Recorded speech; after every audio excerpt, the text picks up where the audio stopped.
Good morning, evening, or afternoon, everybody. It's Kaghoe coming at you with another video.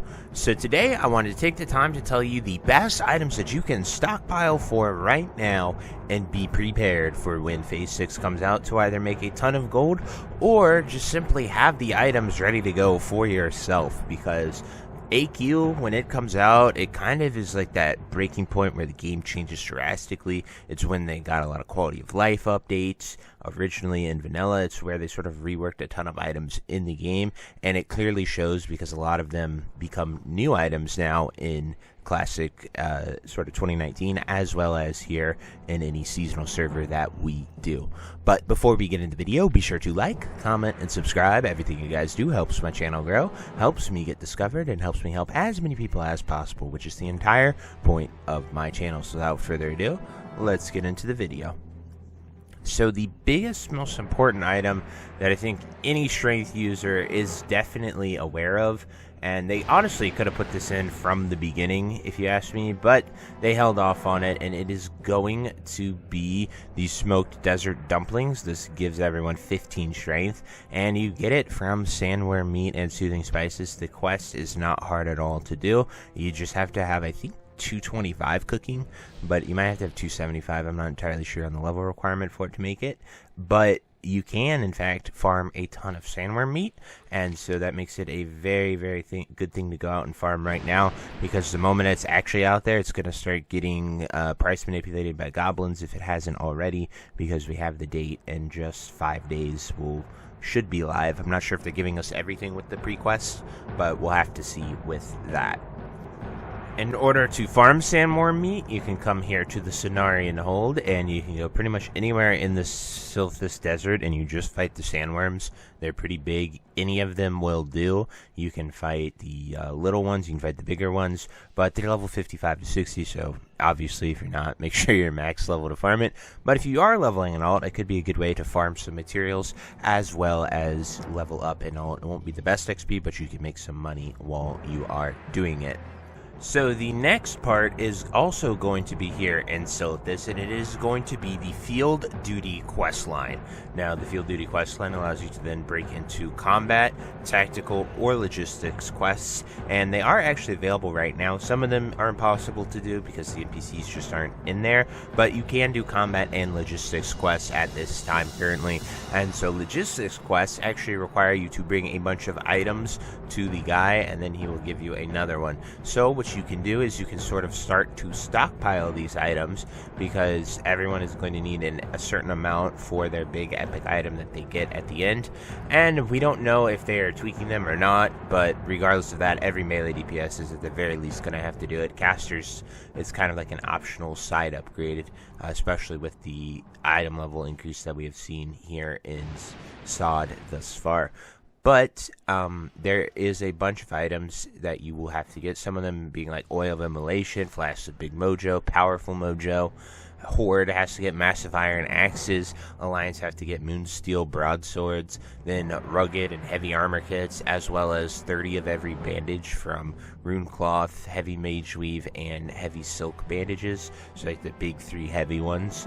And then there are also follow-up quests that you'll have to do with that, so every logistics is kind of like 2, if you will. But I will link the Wowhead guide here that goes over Field Duty, and you can see all the logistics assignments, because it is, well, what I did list are a few of the options. It is a way bigger list of all the options, and it differs between Horde and Alliance. So I listed Horde things. If you're an Alliance player, definitely check it out. It will be the pinned comment down below.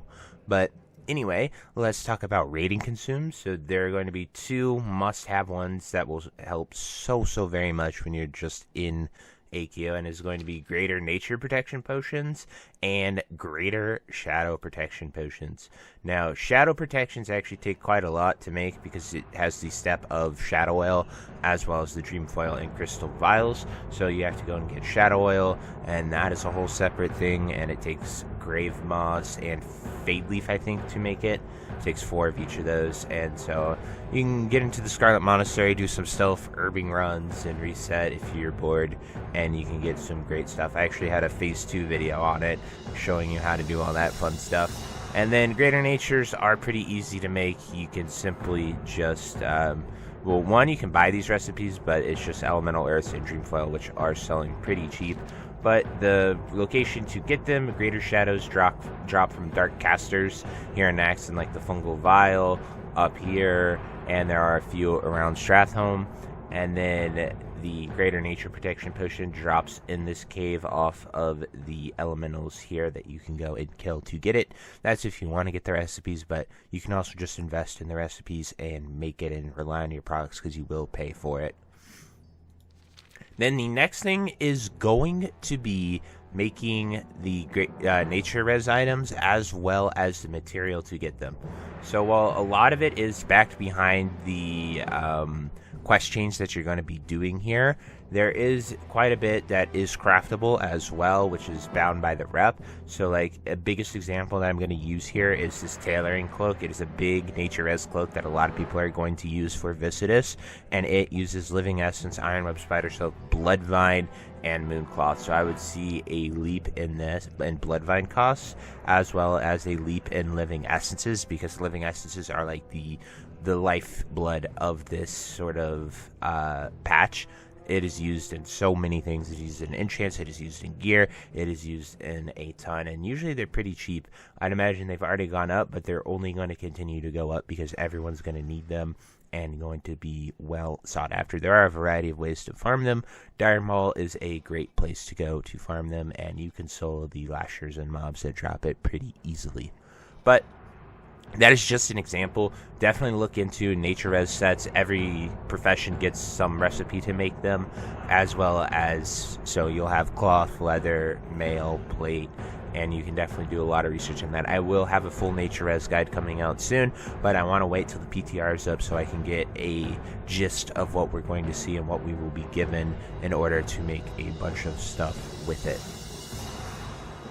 But finally, the biggest thing that I want to show you guys is going to be, if you are an enchanter, make sure you are stockpiling epics.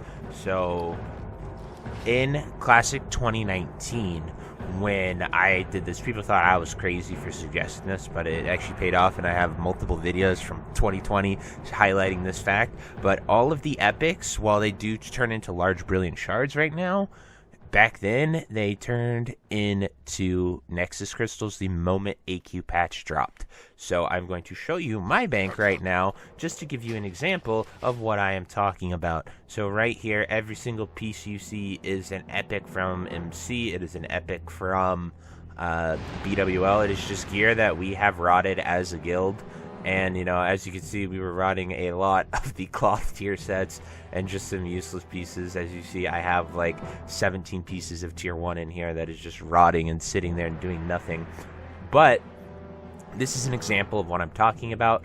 Also, if you're really getting exploitative, you could just delete it all. Like if you're at cap, so like I am pretty much capped right here, I could get rid of like my 0.5 set, but I think those epics will also DE into it. But you can get rid of, I could clean it up a little bit, but if you wanted to, you could actually delete these items, and then you could restore them, and that also worked back then, but that's a little in the exploitative territory, and I don't like to dive too deep into those. But just stockpile your epics, be ready, because I think on the 12th, when the patch goes live next Tuesday, you will be able to DE them into Nexus crystals, and I will try it tomorrow on the PTR and show you guys that it does work there. While it's not exactly a one-to-one guarantee that if it works there, it'll work there, it's just an example of showing you guys what I mean. But anyway, I truly hope you enjoyed this video. If there's anything you think I missed, anything you'd like to add, definitely drop it down below. I think people will enjoy your thoughts, and it'll hopefully help some people make some awesome gold or be prepared for this next phase. But anyway, until next time, I'll see you later. Have a great day. Bye-bye. Hey you. Yes you. Are you still there? Well, I appreciate you for taking the time to watch this entire video and making it to the end here. If you enjoyed this video, definitely check out the other videos about World of Warcraft listed in these playlists down below. And thank you again. Have a great day. Bye-bye.